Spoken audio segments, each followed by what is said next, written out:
Hola amado, Dios te bendiga, buen día. Qué bueno saludarte en este momento. Deseo grandes bendiciones para tu vida. Hoy quiero invitarte a estudiar la palabra del Señor. Iniciamos un nuevo libro de la Biblia y es la carta a Efesios.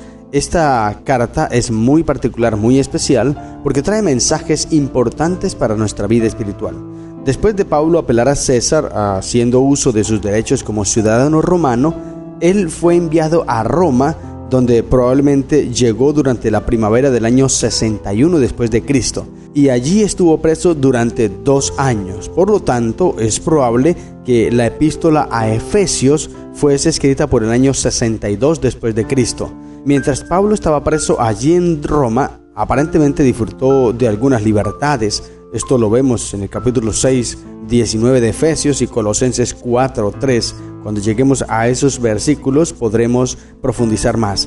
Pero estas libertades que tenía Pablo le dieron la oportunidad de reflexionar y escribir.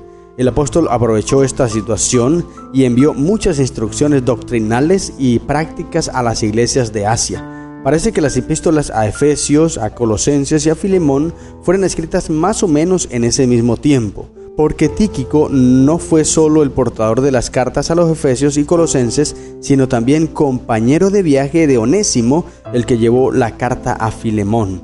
Por lo tanto, Efesios sería una de las 4 cartas que Pablo pudo escribir durante su primer encarcelamiento. Filipenses, escrita también durante ese mismo periodo, quizá pudo haber sido la 4ª epístola. El tema central de la carta a los Efesios es la unidad en Cristo. Es de lo que Pablo se va a encargar de hablar en esta epístola. Y él escribe a una iglesia o iglesias, porque aunque él envía la carta a la iglesia en Efesios, sin embargo, es una carta para que sea distribuida por todas las iglesias de Asia y llegue a muchos lugares más. Por eso esta carta también es enviada a nosotros. Y Pablo le escribe a una iglesia que está formada por judíos y gentiles, asiáticos y europeos, esclavos y libres, representantes todos de un mundo resquebrado que debía ser restaurado a la unidad en Cristo. Esto implicaba la unidad de persona, familia, iglesia y raza. La restauración de la unidad individual en la vida de cada creyente asegura la unidad del universo de Dios. El tema de la unidad se presenta explícita e implícitamente a través de toda la epístola. Es el tema central de esta carta y Pablo desea esto, la unidad de su iglesia. Querido hermano, hoy para nosotros esta carta nos llega como un mensaje, un llamado a la unidad. Debemos procurar esto. ¿Y cómo lo lograremos? En Cristo Jesús. Es lo que presenta el primer capítulo. Mira bien, el capítulo que leeremos hoy, el apóstol ya inicia a hablar acerca de esto. Él saluda a la iglesia en Éfeso y expresa su gratitud por su fe. También en este capítulo 1 bendice a Dios por las bendiciones espirituales que han recibido en Cristo Jesús y expresa su oración porque los efesios tengan una comprensión más profunda de la riqueza de la gracia de Dios. La sierva del Señor, Elena de Joy, Mensajes Selectos, página 110 del año 1903 dice: todo este primer capítulo de Efesios contiene preciosa instrucción para cada alma. Por eso debemos prestarle atención, entender bien lo que Dios nos está diciendo aquí a través del apóstol Pablo. Te invito entonces a leer el capítulo 1 de la epístola a los Efesios. Dice la Biblia, Efesios 1: Pablo, apóstol de Jesucristo, por la voluntad de Dios, a los santos y fieles en Cristo Jesús que están en Éfeso. Nótese bien cómo introduce su carta. Él dejando claro, como ya lo ha dicho en otras cartas, mira que esta es una tendencia del apóstol. Él se encarga de presentar que su apostolado o su llamamiento al apostolado no es por vocación humana o no es por la voluntad humana más bien, o no es porque un ser humano lo haya llamado, sino que es voluntad de Dios. Es decir, Dios fue quien llamó a Pablo a ser apóstol, fue Dios quien lo escogió, fue Dios quien lo envió y Él se encarga de presentar esto a la iglesia para que no hayan prejuicios, para que la gente no empiece a rechazar o a rumorar, sino que entiendan que es Dios quien lo escogió. Y ahora dice el versículo 2, gracia y paz a vosotros de Dios nuestro Padre y del Señor Jesucristo. Qué saludo tan interesante para introducir su epístola, para introducir todo lo que les va a decir en esta carta hermosa. Luego del versículo 3 en adelante, el apóstol se encarga de presentar todas las bendiciones espirituales que nosotros encontramos en Cristo Jesús. Cristo es el centro del Evangelio y Pablo se encarga de presentarlo de esa manera para que no haya ninguna duda acerca de lo que hace Cristo, de lo que es Cristo y lo que nos ofrece Cristo Jesús.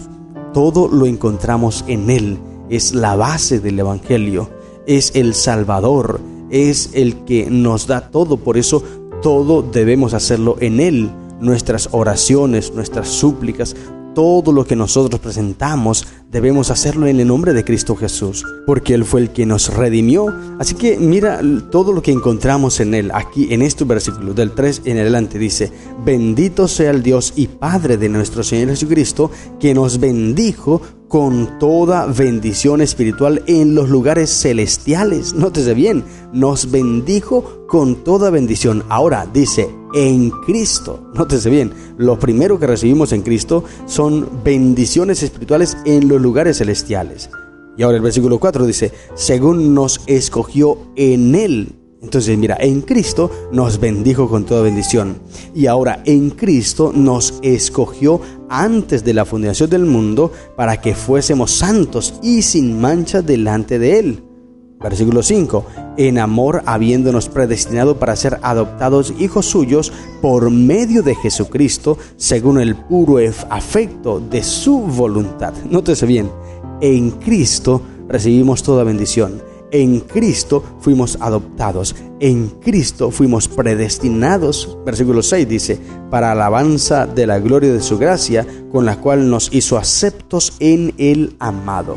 O sea, todo aquel que acepta a Cristo, que tenga a Cristo en su corazón, recibe todo, porque Él es la base del Evangelio, Cristo Jesús. En Él tenemos todo.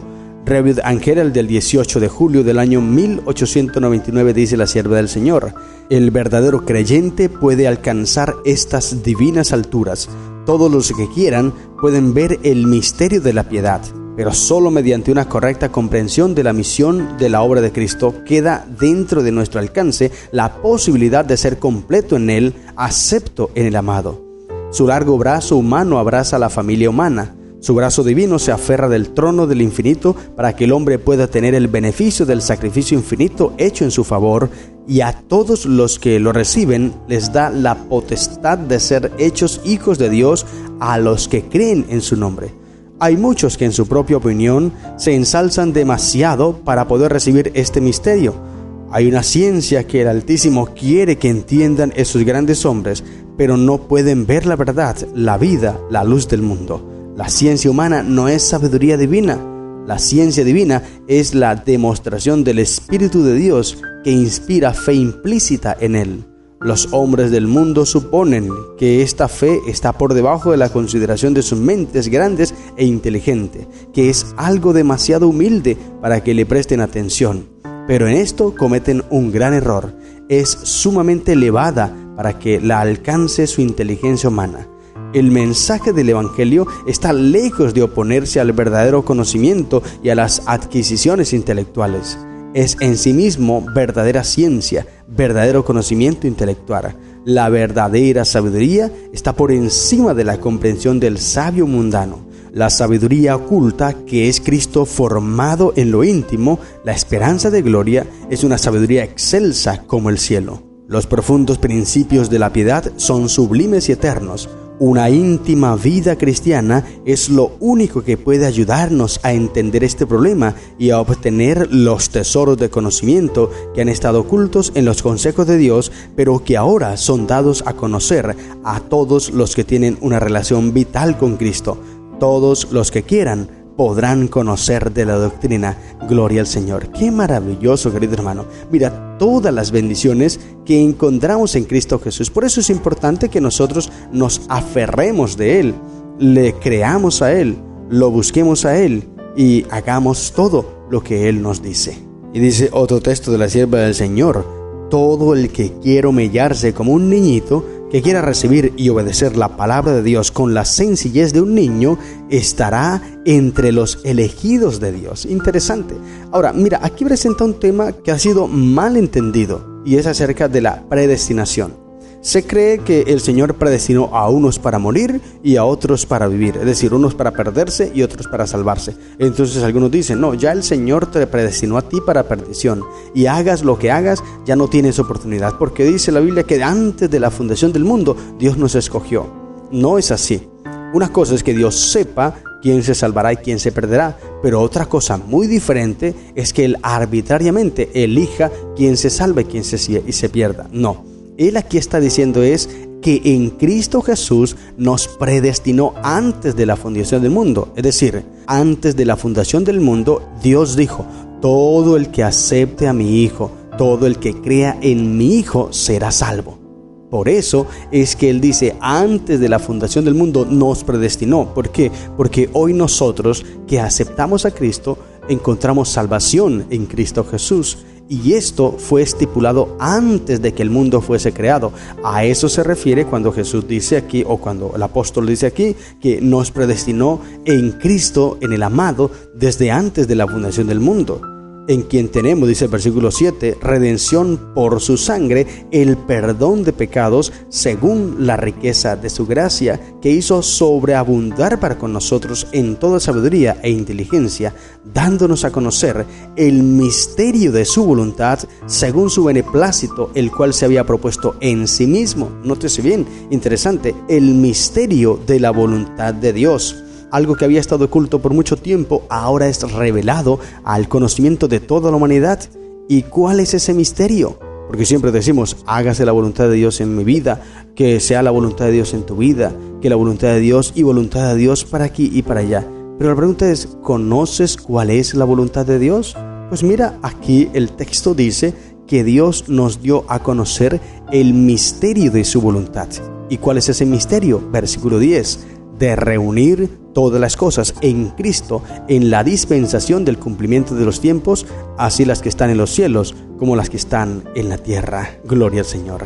Este es el propósito divino, la restauración de la unidad perdida.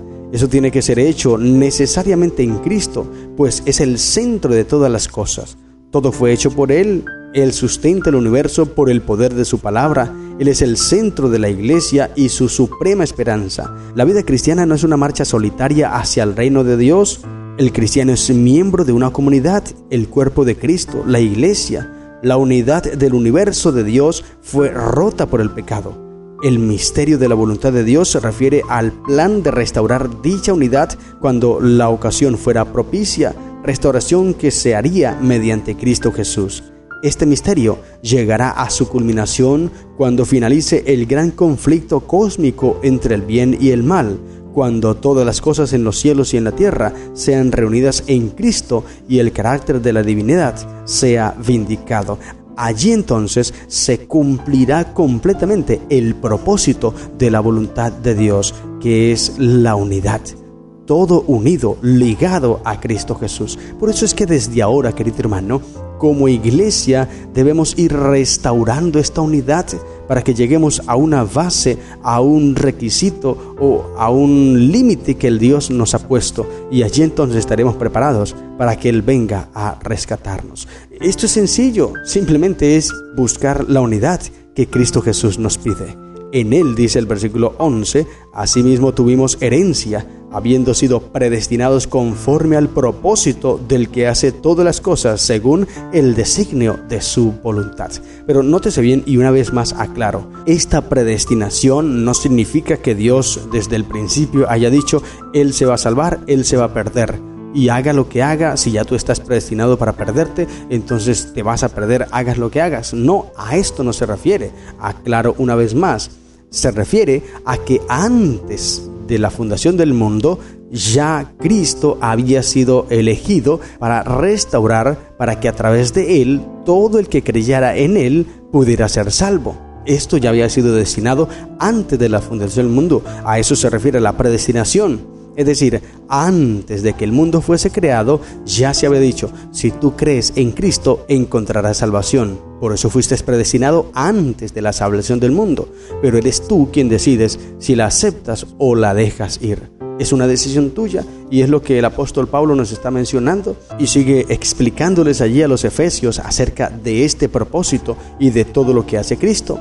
Y el versículo 15 en adelante hasta el 23 habla ahora sobre la sabiduría y la revelación, el espíritu de sabiduría y revelación que Pablo desea que la iglesia tenga, que busquen la sabiduría de lo alto, que busquen la revelación del Padre. Y él dice, oro por ustedes, oro, clamo al Señor, para que el Dios de nuestro Señor Jesucristo, versículo 17, el Padre de Gloria, os dé espíritu de sabiduría y de revelación en el conocimiento de Él, alumbrando a los ojos de vuestro entendimiento, para que sepáis cuál es la esperanza a que Él os ha llamado y cuáles las riquezas de la gloria de su herencia en los santos. Gloria al Señor. ¡Qué maravilloso! Pablo, está orando por esta iglesia. Recuerda que es una epístola no solamente enviada a la iglesia de Éfeso, sino a todas las iglesias de Asia y a todas las iglesias que lean esta epístola. Por eso para nosotros es hoy esta carta. Dios quiere darnos espíritu de sabiduría para que comprendamos cuál es el propósito de Dios, para que entendamos y podamos ver claramente lo que Dios tiene preparado para nosotros y no dejemos distraernos por nada. No cambiemos en absoluto por nada lo que Dios nos ofrece. No podemos cambiarlo por las cosas de este mundo. Cuando recibamos este espíritu de sabiduría y veamos lo que Dios nos ofrece, entonces veremos las cosas de este mundo como vanas. No nos dejaremos distraer por nada. No podremos desperdiciar las cosas de Dios por las de este mundo. En una revelación, en una visión que tuvo la sierva de Dios, Elena de White, donde ella vio todo lo que Dios tiene preparado para nosotros, cuando venía descendiendo a este mundo, ella manifiesta, yo iba descendiendo triste hacia un mundo oscuro y mi vida de aquí en adelante no fue la misma, porque ahora yo había visto algo mejor y vine a este mundo y ya no tenía sentido para mí.